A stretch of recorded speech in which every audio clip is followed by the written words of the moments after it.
সুন্দরবন পৃথিবীর সবচেয়ে বড় ম্যানগ্রোভ বন।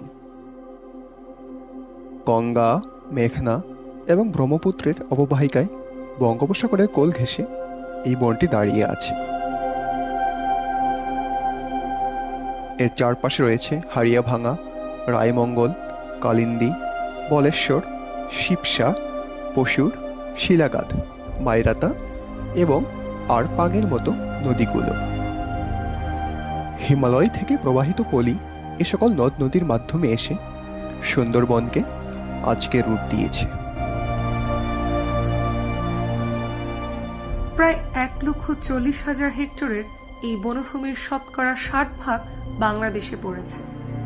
খুলনার রূপসা নদী মংলায় এসে পশুর নাম ধারণ করে এই বনকে পূর্ব পশ্চিমে 2 ভাগ করে সমুদ্রে মিশে গিয়েছে। এখানে রয়েছে ব্যাপক জীববৈচিত্র্য। রয়্যাল বেঙ্গল টাইগারের পাশাপাশি এখানে বিরাজ করছে হরেক রকমের পশু, পাখি, মাছ। রয়েছে হরিণ, কুমির, বানর, বনমোরগ, বন্য শূকর সহ নানা জীবজন্তু। সাইবেরিয়ান অতিথি পাখিরাও এখান দিয়ে উড়ে যায়। পাওয়া যায় গোপাতা, কাঠ, মধু, মাছসহ নানা উপাদেয় জিনিসপত্র। রয়েছে সুন্দরী, গেওয়া, গোরান, বাইন, কেওড়া, গর্জন সহ নানা প্রজাতির গাছ। এখানে প্রায় 35 প্রজাতির ম্যানগ্রোভ উদ্ভিদ, 59 প্রজাতির সরীসৃপ, 210 প্রজাতির মাছ, 24 প্রজাতির চিংড়ি এবং 14 প্রজাতির কাঁকড়া পাওয়া যায়। এখানে দিনে 2বার করে জোয়ার ভাটা হয়ে থাকে। ভাটায় যেখানে সবকিছু চলাচল করে, জোয়ারে সেখানেই মাটির সলিল সমাধি হয়। এখানে আমরা শ্বাসমূল দেখতে পাই। বিশেষত দুবলার চরের কথা আসবে। বছরে 6 মাস এটি থাকে পানির নিচে, আর বাকি 6 মাস সেখানে চলে দেশের সবচেয়ে বড় শুটকির ব্যবসা। সমুদ্রের কোল ঘেঁষে দাঁড়িয়ে থাকা সুন্দরবনের মাটিটাই লবণাক্ত। তবে পাড় থেকে যতই ভিতরে যাওয়া হয়, লবণাক্ততা কমতে থাকে। এখানে সাধারণ পিএইচ সীমা হচ্ছে 5.3 থেকে 8.0 পর্যন্ত। শুষ্ক মাটিতে জৈব পদার্থের পরিমাণ শতকরা 4 থেকে 10 ভাগ। কটকা সুন্দরবনের অন্যতম বন্যপ্রাণী অভয়ারণ্য। এখানে পিএইচ পাওয়া যায় 7.8। হারবাড়িয়া অন্যতম ইকোট্যুরিজম কেন্দ্র। এখানে পিএইচ পাওয়া যায় 6.63। মাটিতে লবণাক্ততার পরিমাণ বনের পূর্ব থেকে পশ্চিমের দিকে ধীরে ধীরে বেড়েছে, তাই এখানকার পানি পানের উপযুক্ত নয়।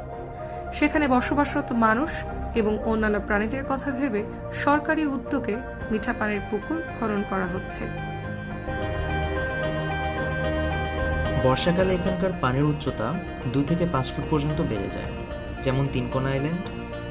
জোয়ারের কারণে এ সময় বিভিন্ন প্রাণীর বাসস্থানও ডুবে যায়। এখানকার বাৎসরিক গড় বৃষ্টিপাত 1920 মিলিমিটার। এদিকে সমুদ্রের উচ্চতা দিন দিন বেড়ে যাওয়ায় এসব লবণ জল নদীতেও প্রবেশ করছে। এতে করে মিঠা পানির মাছের সংখ্যা আশঙ্কাজনক হারে কমছে। গবেষকদের মতে নদীর জীবগুলো অন্যত্র চলে যাচ্ছে। একসময় এখানে ডলফিনের দেখাও পাওয়া যেত, কিন্তু অধিক লবণাক্ততা এবং পানি দূষণের কারণে এখন এদের দেখা পাওয়া দুষ্কর।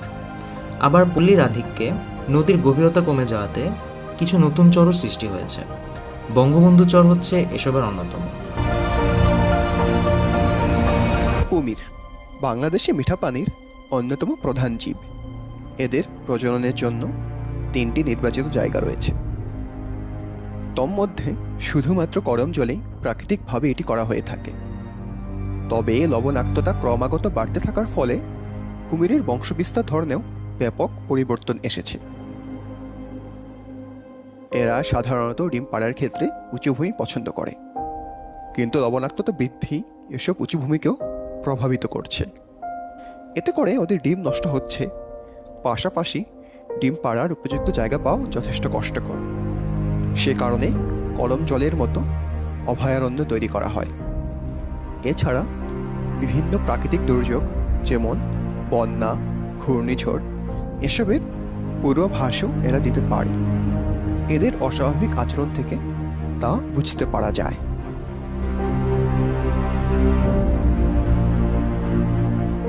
বিভিন্ন প্রাকৃতিক দুর্যোগ প্রতি বছরই বাংলাদেশে আঘাত হানে। বিশেষত সাইক্লোন বা ঘূর্ণিঝড়।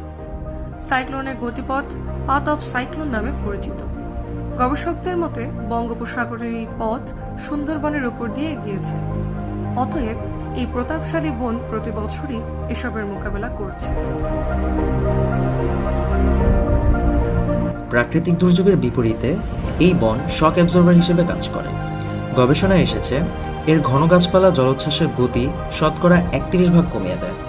এটি আমাদের জন্য কতটা মঙ্গলকর তার সিডর, আইলা, বুলবুল এবং আমফানের পরবর্তী পরিস্থিতি দেখেই আন্দাজ করা যায়।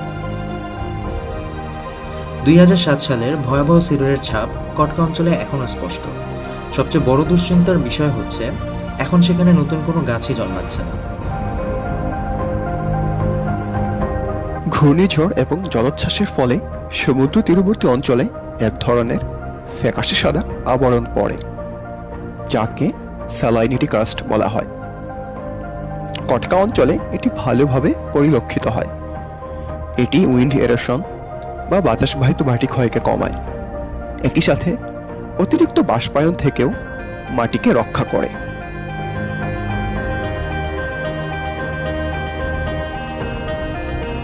সুন্দরবন বিশ্বের সবচেয়ে বড় ম্যানগ্রোভ বন। এটি বাংলাদেশের রক্ষা কবচ। বড় বড় প্রাকৃতিক দুর্যোগের ঝাপটা এর উপর দিয়ে পার হয়ে যায়। আমাদের মৎস্য সম্পদের প্রায় 35% এই বনের উপর নির্ভরশীল। আমাদের জন্য এই সবুজ জলাভূমি অনেক বেশি গুরুত্বপূর্ণ।